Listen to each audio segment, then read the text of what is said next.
about gun violence tonight and what we can do to change it. So we're kicking off with a few chants just to get things going, and then we're going to hand it over to Brenna and listen to the messages they have brought to us tonight. I'm here with also two of my kids who made our signs for tonight. The one that stands out to me most says, "Your guns don't make me feel safer." That's how my kids feel, and that's how I feel. I feel strongly gun laws are flawed. We need change. Gun laws are flawed. We need change. Gun laws are flawed. We need change. Gun laws are flawed. We need change. Gun laws are flawed. We need change. Gun laws are flawed. We need change. I'm going to hand it over to Brenna and let's move this along. Thank you. Thank you, everyone.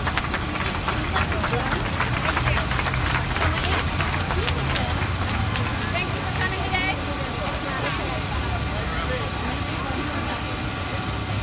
Thank you so much. Thank you. Almost, yeah.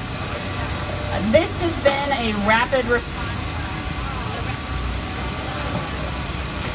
response rally, and so we have pulled it together with and just put it together as fast as we can. So we really appreciate that you've come down here and are ready to hear. Thanks. So, thank you for coming today. Sorry, cutting out. My name is Brenna O'Brien, and I'm the Chicago lead for Moms Demand Action for Gun Sense in America. I'm a volunteer who got involved last year after the Pulse nightclub shooting, which at the time was the deadliest mass shooting in modern American history. And now here I stand before you, just over a year later, to talk about the shooting in Las Vegas that took the lives of 58 people and injured nearly 500 others. I think to myself, when will it be my face, or your face, or my children's faces that will be next, strolling past on the news? And why is it that this country doesn't seem to care unless the person on the screen looks like them? Moms Demand Action does care, and we care about all shootings, big and small. We've been fighting since the Sandy Hook shooting to push for common sense gun violence prevention, and we're the largest group in America with almost 4 million supporters. What do we stand for? We join together as a grassroots movement of moms, dads, families, friends, concerned citizens who want to end gun violence. Americans shouldn't have to worry about being shot at concerts, movie theaters, churches, nightclubs, airports, colleges, elementary schools, and their own homes. The fact is, it's far too easy for dangerous people to get their hands on guns in this country, and lots of them. For decades, the gun lobby led by the National Rifle Association has written our country's gun laws and controlled members of Congress to roll back sensible regulations, which has led to America having gun homicides 25 times higher than any other developed nation. 93 Americans are killed with guns every day, which includes 7 children and teens a day. Do we want to live in a country where the NRA's leadership pushes more guns for more people in more places with no questions asked?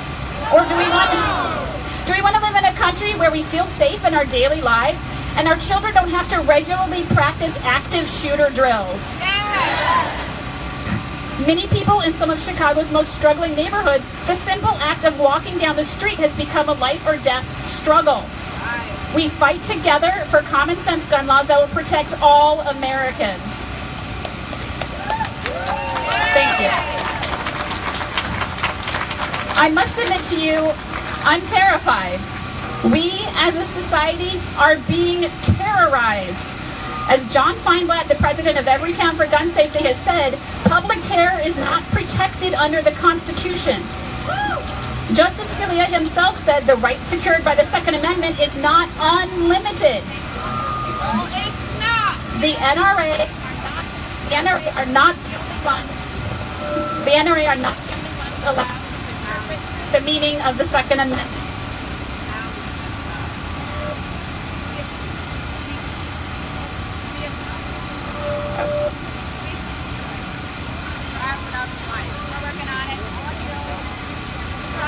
Okay. We've gone too far to the extreme in this country. We support Senator Chris Murphy's bill to require background checks for all gun sales. And we'll keep demanding change until Congress finally passes this common sense legislation, which over 90% of Americans support. We also oppose the NRA's top priority of concealed carry reciprocity. This would allow for someone who could carry a concealed handgun in another state with no permit, no training, to be able to carry that weapon anywhere in America.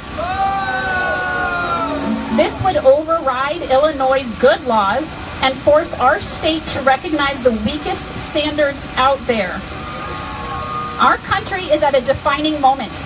The same changes we saw with Mothers Against Drunk Driving and the push for marriage equality, we will see for gun reform. So thank you. Finally, the Las Vegas shooting will fade from the headlines, but Moms Demand Action is not going anywhere. There will be two major calls to action today. First, to 64433, ACT. Join Moms Demand Action. The second is to support. Is there a bullhorn? Okay. The second is to support. Okay, I'll take that bullhorn.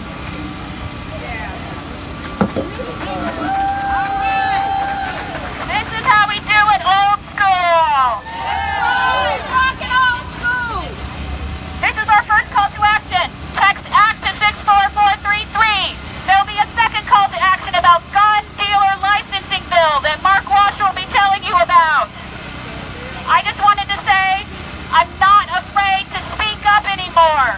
My fear has been burned out of me by my anger that certain elected officials refuse to do anything to stop gun violence. The NRA is a bully that will do anything they want, but there's more of us, and if we stand together, we will win. We must for our children, for our future. Thank you.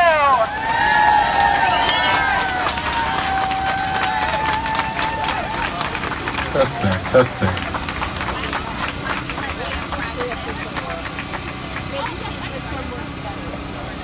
We'll try it one more time.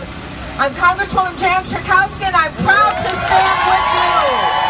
I am proud to stand with Everytown for Gun Safety, Moms Demand Action, the Brady Campaign to Prevent Gun Violence, Indivisible Illinois, Illinois Council Against Handgun Violence, Women's March Illinois, and Friends Who March. I'm proud to be with all of you. Look how many you are in just a short notice. So someone said to me, we have to stop meeting like this. We have to stop the gun epidemic in our country. You know, since the beginning of the year, there have been 273 mass shootings. That means where 4 or more people are killed in one single incident.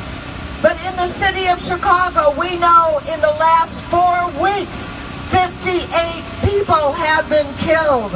It is not just the mass shootings, the horror and the tragedy and the heartbreak of Sandy Hook or Las Vegas. It is the day-to-day violence that is wrought by the guns that we have. 500 people have died in the city of Chicago alone. And yet, what do we do in Washington? Our tradition is a moment of silence. But that silence is deafening because we do nothing after that moment. And I have to tell you, even those moments seem to be getting shorter. But we know that we can do something about gun violence. You know that states that have stronger gun laws have less gun violence and less shootings. But we need federal legislation. The president likes to call out Chicago. Well, we do have strong gun laws, but people can get in their cars and drive to Indiana and open up their trunks and fill it with any weapon that they want. We need national legislation. We need to pass bills. You know, the National Rifle Association has said, well, maybe we should do something about that bump stock equipment, that you can take a weapon and turn it into a machine gun, basically, and that we shouldn't sell them. Well, the truth of the matter is we should not sell any weapon that can be changed into a machine gun. All of those should be banned. So let me say, you know, they tell us too that, well, even if we passed all these laws, the background checks, all of those laws, that we would still have people that do that. You know what? We have a law about seatbelts. It doesn't protect every life. We have laws about speed limits, and it doesn't save every life. But we know if we pass this legislation to ban assault weapons, to have background checks, to make sure that we don't allow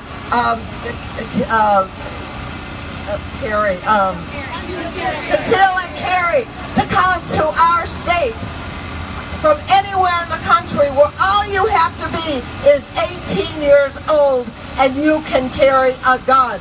No, we say no. And I do believe with every ounce of myself, every cell in my body, that when we fight, we win. So that's what we have to do. When we fight, when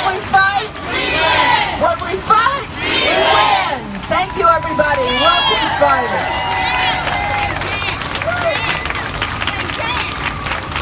I gotta stop following Jan. Just so you know, her will is so strong, the microphone wasn't even working then. Look, after Orlando, I went to a gun show in Crown Point, Indiana, and I wanted to see if they had any sense of what this was all about. As we walked in on that Saturday morning, they were raffling off an 8K. You could buy a raffle ticket to buy this assault weapon for $1 for a local charity. So to them, I asked them, does life mean that little to you? To the NRA, I asked, does life mean that little to you? For my friends who won't act, sadly my Republican friends and Congress, does life mean that little to you? That you're worried? Today I heard an NRA person say, even if we did the bump stocks, it's a slippery slope. I was at the Supreme Court arguments about Chicago gun case and the DC gun case. And irony alert, I had to go through 2 metal detectors to watch that argument. And that's right, the justice wrote in the opinion, like all rights, Second Amendment rights aren't unlimited. Not everyone, when you can think about this, can get any kind of gun they want and take it anywhere they want. Here's the sad truth to my NRA cowards, and I won't call them our friends. You got a 30-round clip attached to an assault weapon designed for a theater of war, not a theater in Aurora, Colorado, right? All right. You've got bullets that will go through, tragically, several kindergartners and first graders through a wall and lodge into cars. When you have all those things, when you have an assault weapon with those 30-round clip, with those bullets, you're not defending your home. You're not hunting deer, you're hunting people. We can't let the slaughter continue. So Jan is right. What I can add is, after the moment of silence, they say it's too soon to talk about this. It's exploiting a tragedy for political reasons. They said this after Columbine, Virginia Tech, Northern Illinois, Fort Hood, Tucson, Aurora, Sandy Hook, Naval Yards, Charleston, San Bernardino, Orlando, Dallas, Fort Lauderdale. They are cowards. Let me tell you something in Chicago that makes them all look pathetic. A couple years ago, a 16-year-old young man, the son of a firefighter and a police officer, Blair Holt, 16 years old, he's on a bus coming home from school. Gunfire erupts. He steps in front of a bullet to save a friend. 16-year-old young man in Chicago, God bless his soul, had way more courage than any of the Republicans we share the floor with, or anybody who carries an NRA card. Thank you for your work. Keep fighting. God bless.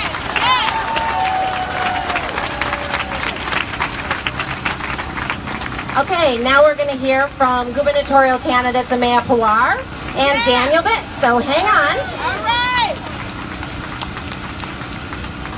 Good afternoon. The National Rifle Association does not represent gun owners. Yeah. They represent gun manufacturers. That's right. Because the gun manufacturers don't care whether guns are purchased legally or illegally, just so long as there are more guns on the streets. That's right. We know this because people talk about Chicago. Our president talks about Chicago. And what he doesn't know is that most of the guns used in crimes in Chicago were either purchased by a straw purchaser or were purchased illegally. He knows The same thing. that's right. So the murder of children, murder of people cannot be an acceptable consequence of protecting a constitutional right. Amen. Yes. So let's call the NRA what they are. They are merchants of death. Yes. Yes. Yes. And so my ask of gun owners who follow the law is stop allowing the NRA to use you as pawns to allow the slaughter of people around the country. Because if you continue to do that, then blood is on your hands too. Because you are allowing merchants of death to pimp you out. Yes. Say that. Say that. Tell the truth. And as an elected official, I'm sorry that we have to continue to protect our communities from the federal government, from the rhetoric and bigotry and racism and xenophobia of our president. But the more we organize, the more we resist, the more we unite around things like common sense gun control, gun legislation, common sense ideas to protect human beings from merchants of death, we'll win and we will prevail. Thank you.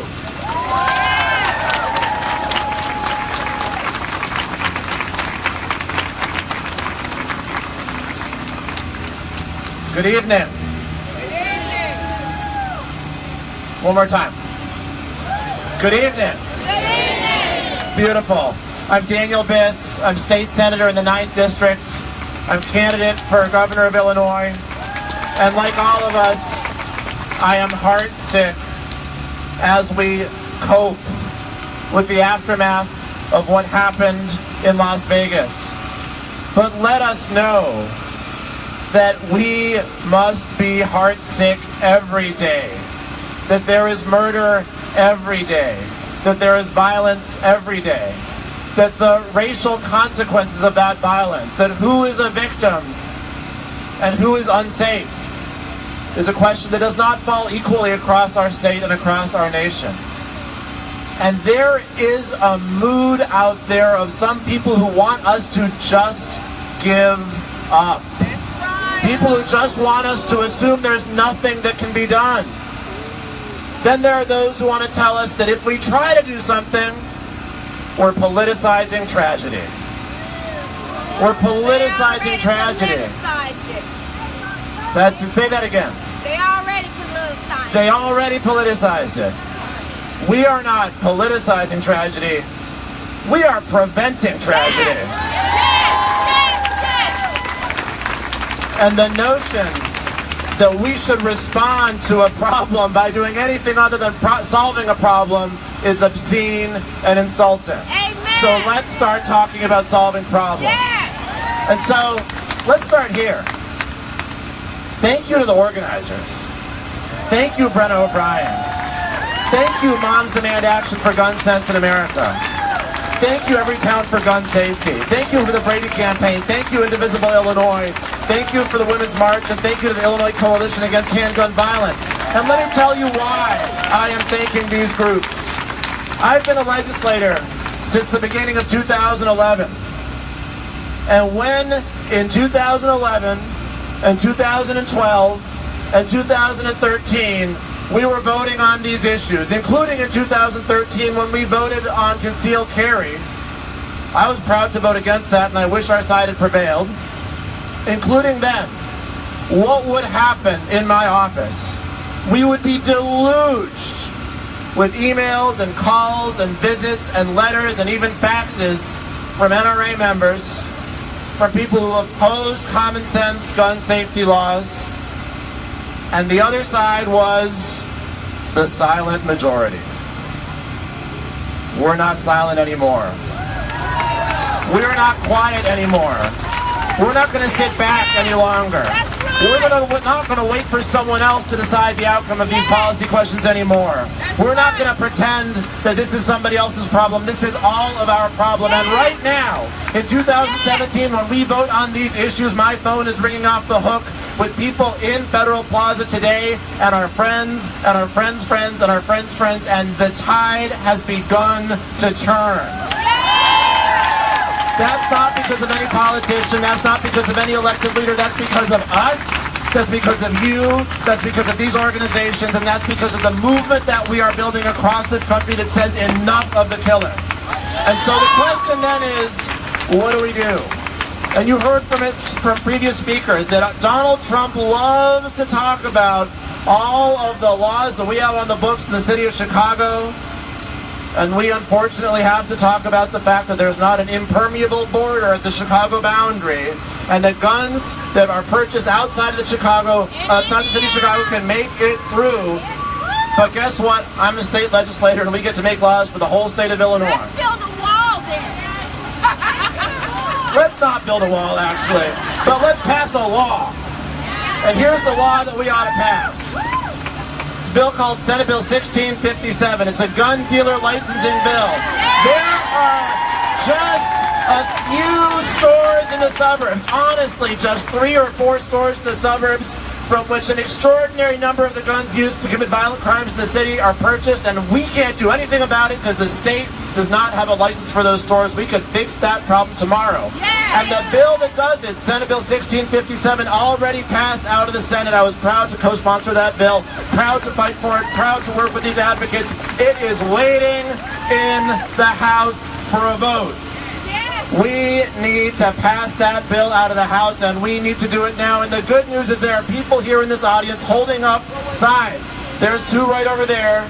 Signs that give a phone number you can call or a phone number you can text to ask your state representative to pass this bill. I want everyone here to take a picture of one of those signs. I want everyone here to tweet that out, to put it on Facebook, to text it to all your contacts. We want an overwhelming show of force, because the way we are going to pass these bills, The way we are going to change the law, the way we are going to have actual gun safety is not if we wait for someone else to do it for us, but if we take this burgeoning movement, this growing movement, and we expand, and we expand, and we expand, and we expand, and we make sure that in Springfield and in Washington, the politicians know that we are not going to take no for an answer. Are you ready? Yes! Are you ready to fight? Yes! And now I hope you were listening when Jan Schakowsky coached you.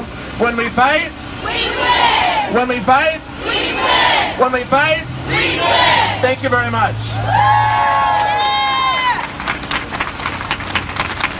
Thank you so much to all of our representatives that spoke today. I would like to introduce Delphine Cherry from the Brady campaign, and we're going to be talking about some of those details about that gun dealer licensing bill. So as you can see, you got to say something 5 times before people do it.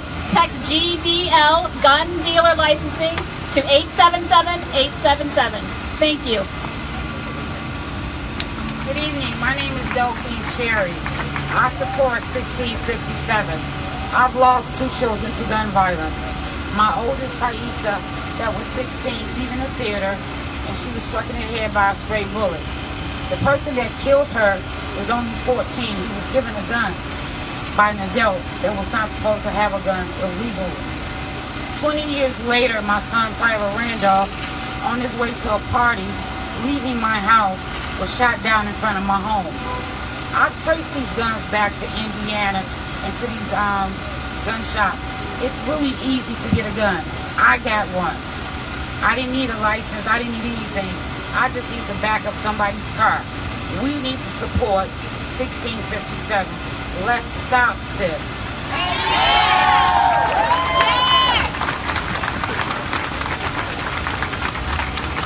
Thank you, Delphine. Good afternoon. I'm Mark Walsh. I'm the campaign director for the Illinois Council Against Handgun Violence. Thank you. The council is the oldest group statewide that works on gun violence prevention. We've been around for 42 years, which is about 42 years too long. You've heard a lot of speakers talk about it. We have legislation pending in Springfield, sponsored in the Senate by Don Harmon, sponsored in the House by Kathy Willis, that would require a state license of gun dealers. 25 states and the District of Columbia have some kind of dealer regulation. This is not anti-gun owner. This is about holding gun dealers accountable. Amen. Amen. Thank you. There's too many guns that are ending up in the illegal market, and there's very few people that are sitting in their garage as we speak making guns. They're coming from legal sources and entering the illegal market. And if you think about what we regulate in the state of Illinois, my tattoos, my earrings, my painted toenails are all regulated. Yet we allow gun dealers to just have a federal license. We need to stop the guns getting in the hands of people who shouldn't have them, and Senate Bill 1657 will do that. And I heard Senator Biss take most of my remarks, so that should shorten the program. But what we want to do is make sure that we text GDL, gun dealer licensing, to 877. There's people out passing petitions around. You can sign it here. You can go online at ilgvp.com and sign it. Take a photo of these wonderful signs we have around and numbers, and make sure, not today because their offices are closed, it's a federal holiday, but tomorrow, call your state representative and say, I live in your district, I support common sense gun laws, and I support Senate Bill 1657, and I request that you vote yes on that bill. when it comes up in veto session. And make sure you know how they voted. Oh yeah. Because one of the things we need to do is make sure that we hold our elected officials accountable. Yeah. Yeah. There's too many of us here today who know and are living in times where we see what happens when we don't hold our elected officials accountable. So do that for me. Make your voice heard. It is our one job to protect the lives of our community. Thank you very much.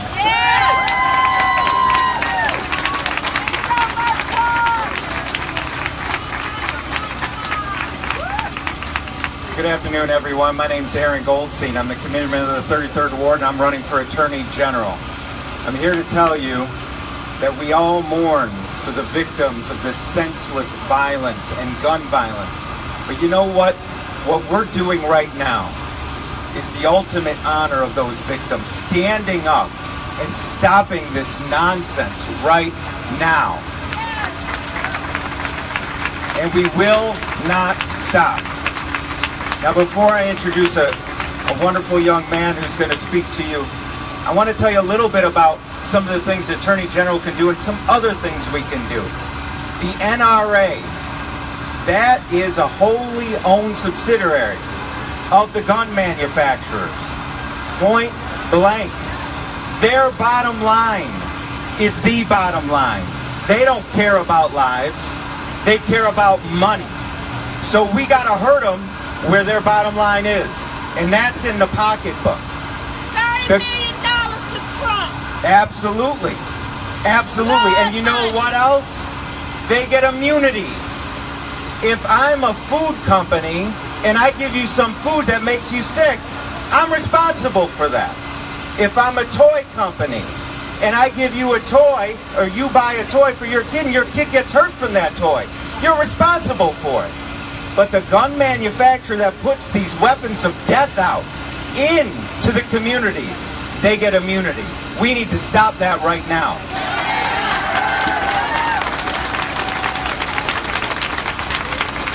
And what I can tell you as Attorney General, we can come up with creative ways to go after them. So call me public enemy number one, NRA, because my first day in office will be going after the gun manufacturers.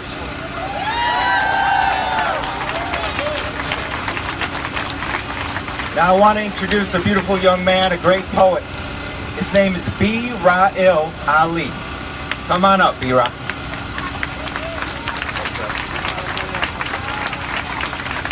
Knowledge, wisdom, peace, and love, everybody. I'd like to thank everybody for coming out. Shout out to Moms on Demand, and shout out to everybody who is supporting the cause against gun violence. I'm here representing for the National Youth Art Movement Against Gun Violence, and we're all about using the arts as a way to fight gun violence. Me, thank you to yourselves. And me, personally, as well as a lot of my peers, have been fighting against gun violence all our life. You know, it's become a common thing, and we need to stop that. We need more laws, we need more regulation, and we need just more common decency. So I'm going to start with this poem. It's called Fight, Never Flight.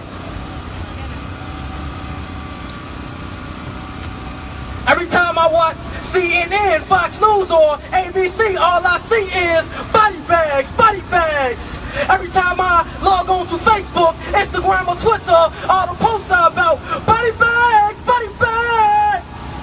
Every time I talk to my homies from the hood, all they heard about is body bags, piling up as they count gas, cause this is war with America.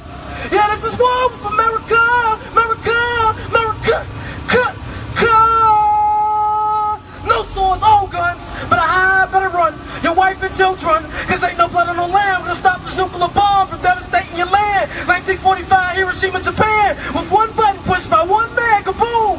We know it's rooms, mushrooms, ain't much room on this earth where chaotic forces are working for peace to be still. You gotta grab you a piece of steel. Shh, please be still. The mother whispers to the little child who know where hell is now. With no knock or bell ring, they coming through the door for flashbang. No wonder why that fat lady singing her heart out. Commandos rock with they Glocks out. Rifle drones and tanks will make you think twice. Yeah, they nice with genocide. You just targets in their eyes. You decide. kneel, you wanna fight, they might. They turn you into terrorists overnight in the sight of the world and stop yours from evolving. Got enough resources to make your allies cut all ties. Cause without exports, you can't even live your lives. Sit back in time to the third world. Now your country hungry, gotta feed on each other just to eat. That remind me of Black Wall Street, when they bombed the whole city. Then the police and KKK came to raise more hell. They chanted, burn, baby, burn. I'm waiting for everything that you earn, baby, earn. Your suffering is not our concern. Your cries use our inferno disasters, what they souls yearn for. When black power rises out of black ashes, with enough passion for a black fist to reach the presidency and grasp it. I'm something like a spook with this passage. I'm coming through with the crew, yeah, the Panthers going crazy. But they expect us to be complacent. They got us bent like rainbows when we straight like light rays. Melanated rains all day. They see the unity and try to slay. They killed Dr. King, a loving human being, was found guilty of presidents impeached. But what about the tree? The legislative, judicial, executive branches formed against me would never prosper. Even though they favor these coppers, loose cannons, new newsmen.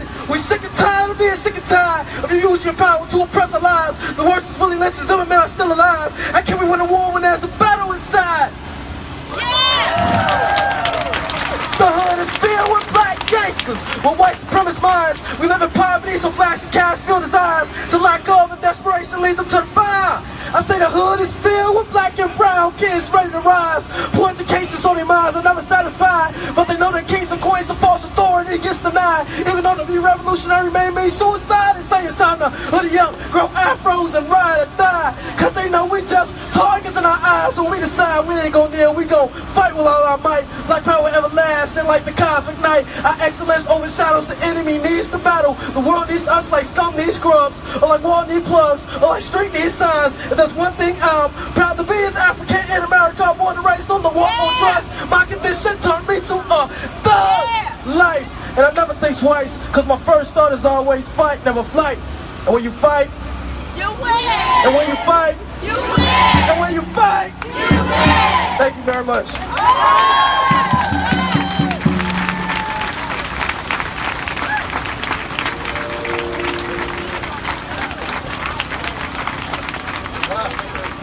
So I guess I'm supposed to say, when you fight?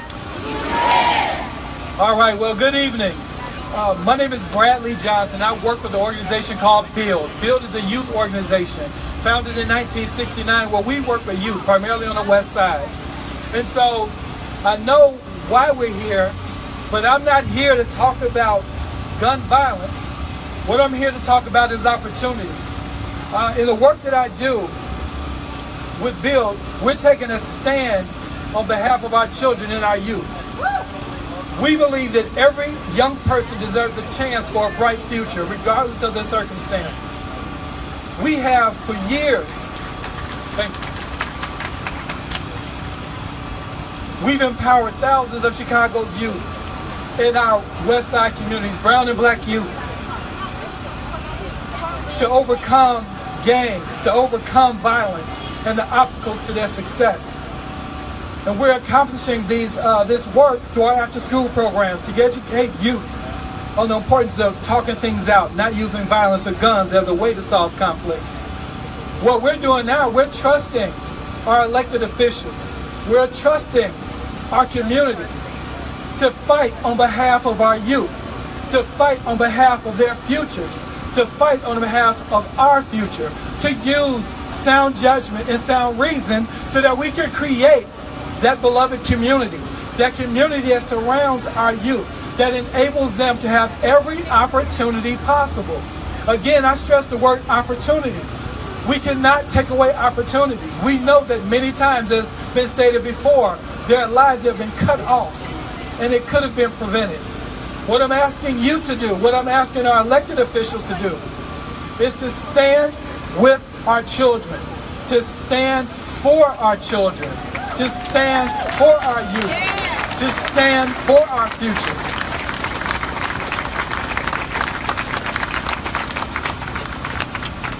And to make this happen, we have to do what we're doing here, is standing together. Not just in Las Vegas, not just in the areas where there have been these incidents and these things happening, but right here where you live, right here in your neighborhood. Let's get past boundaries. Let's get past the color of someone's skin. Let's get past economics. Let's get past religion and what people look like or what they say or any of those things. Let's look at humanity. The goal is to respect life. And so again, let's continue to fight, because when we fight, we win. Thank you. Thank you, Bradley. Hi, everybody. My name is Jessica Droger. I'm with Indivisible Chicago. Thank you all for being here.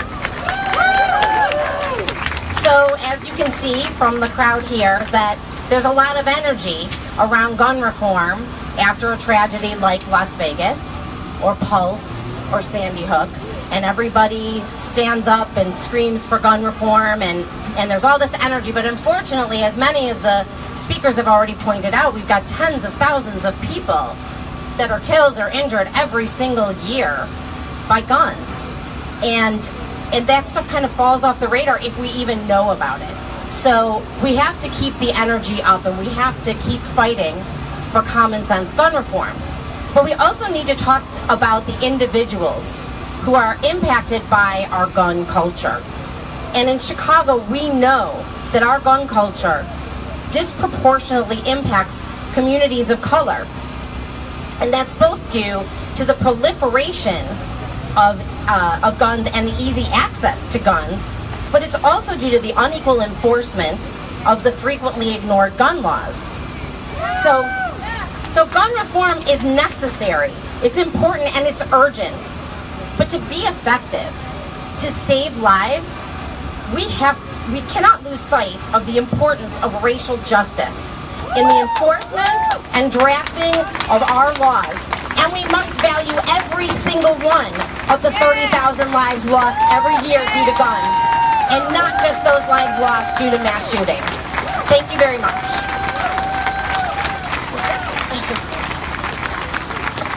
Thank you. Now I'd like to introduce someone very special to me and to our group, Cora Hayworth. She's the youth ambassador to the Women's March, and she's here to say a few words with her perspective. Cora?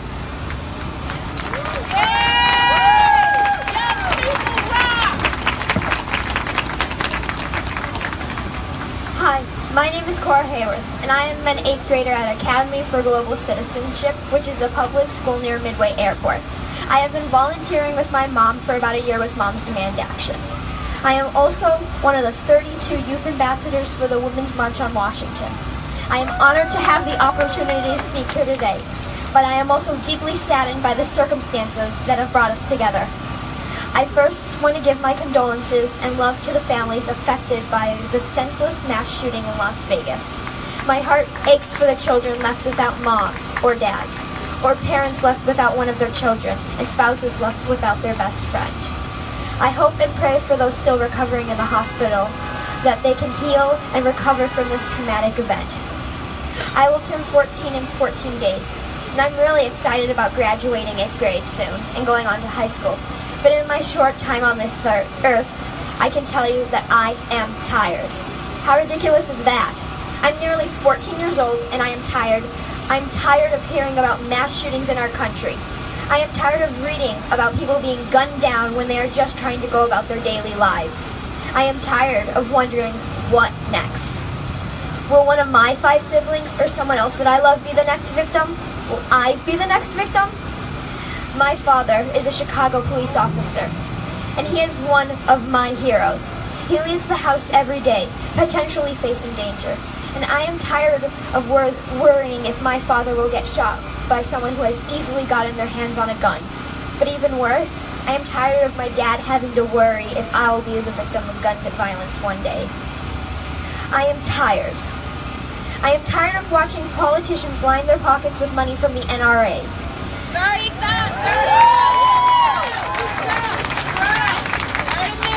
Leaving our gun laws insufficient and ineffective.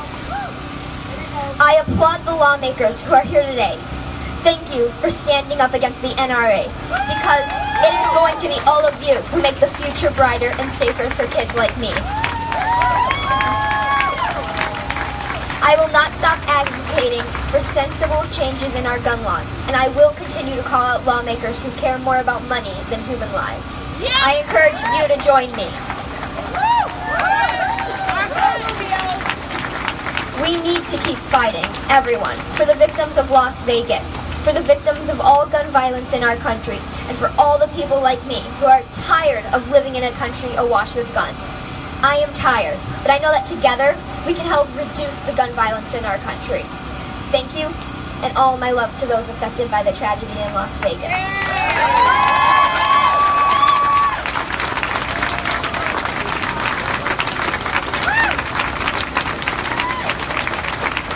Good evening.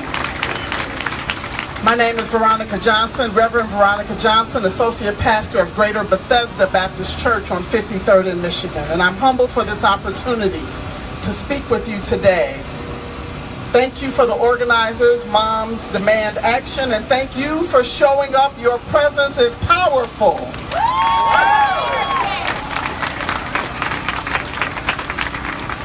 Someone once said that the definition of insanity is doing the same thing over and over but expecting a different result. So here we are again with the same result. Once again, we use the words "the deadliest mass shooting in modern U.S. history" because this one tops the last one. Again, we marvel at the number of guns, and again, we marvel at how premeditated the plans. And again, we hear the defense of gun rights. And what struck me this time is not that people defend the Second Amendment or the NRA, we expect that, but that they are able to do so the same day or the day after such a massacre. One day after one gunman with 23 guns kills 58 people, injures 515 more, and emotionally scarred an entire nation. It's the strangest phenomenon to see people defend their gun rights the same day or the next day after a massacre. Who does that?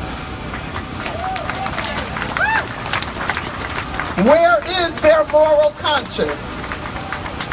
We who believe in a creator believe that that creator places even a seed of moral decency in every human being. And we believe that individual people of the NRA and of Congress or any other group have that same seed. I believe that something had to happen in them when they watched the massacre and heard those shots and saw those people unshielded. I want to believe that they also must have had a moment of shock, a moment of sadness, a moment of anger before they started to defend their gun rights. So I appeal not to them as an entire group, but I appeal to them as individual human beings. You see, something happens when we join groups. Something happens with our ability to think for ourselves. The collective voice can drown out the inner voice. The power of the group often overcomes the power to stand against one's group. So this appeal of mine as a preacher of the gospel is not to the NRA or any other group, but to individuals with a seed of moral decency. We appeal to that still small voice that must be saying somewhere deep within that this is wrong, that this is tragic, that this must change. We appeal to that small voice before the voice of greed, fear, and power drowns it out. We appeal to that small, still voice that says we can do better. It was Nelson Mandela who also believed that all humans have a seed of decency, for Mandela said, man's goodness is a flame that can be hidden but never extinguished. So we ask at this moment that 58 people come forward to hold up one of these posters with the 58 names. You can come forward now and get one and hold it up.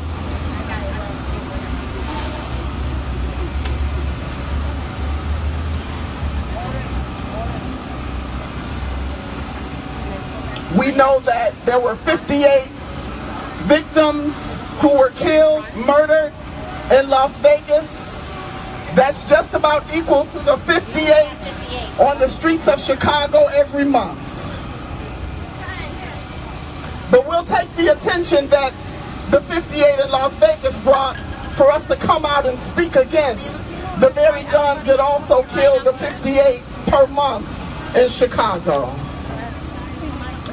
So I stand here to appeal to that flame of goodness in each of us. As we hold flames representing lives that have been snuffed out, we appeal to the flame of goodness that knows that lives are immensely valuable. Whether those lives are the lives of the mostly white crowd in Las Vegas or the lives of the brown and black people on the streets of Chicago or any other place on earth. As we hold flames representing these and so many other lives, we appeal to those individual flames of goodness that I believe God has placed in each human being. We appeal and ask that the holy wind would fan the flame of goodness to stand for what is right. We appeal and ask that the holy wind would fan the flame of justice to do what is right. We appeal to the holy wind to fan the flame in each of us to do justice, love mercy, and walk humbly. As we hold these flames with the 58 names of those slain in Las Vegas, we also think of the 58 lives lost each month in Chicago. And we ask that the holy wind would fan the flame that comforts us all, because I can look in your faces and see you need comfort. We ask that the holy flame would blow on us and ignite that flame within all of us to do what is right when the group we are a part of wants to do what is wrong. So at this moment, we ask for a moment of remembrance for these lives and so many others that have been lost to senseless, and all gun violence is senseless.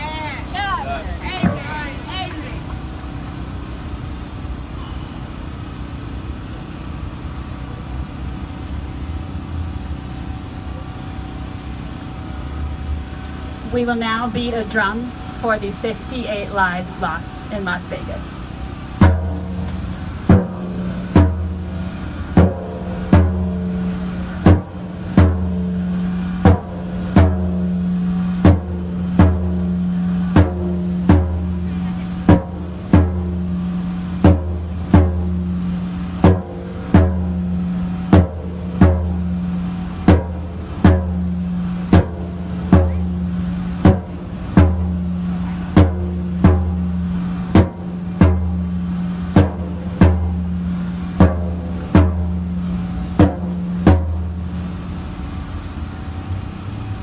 Thank you.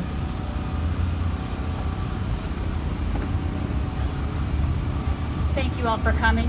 To close out this vigil, we will have singer China Gray singing Ave Maria.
Thank you.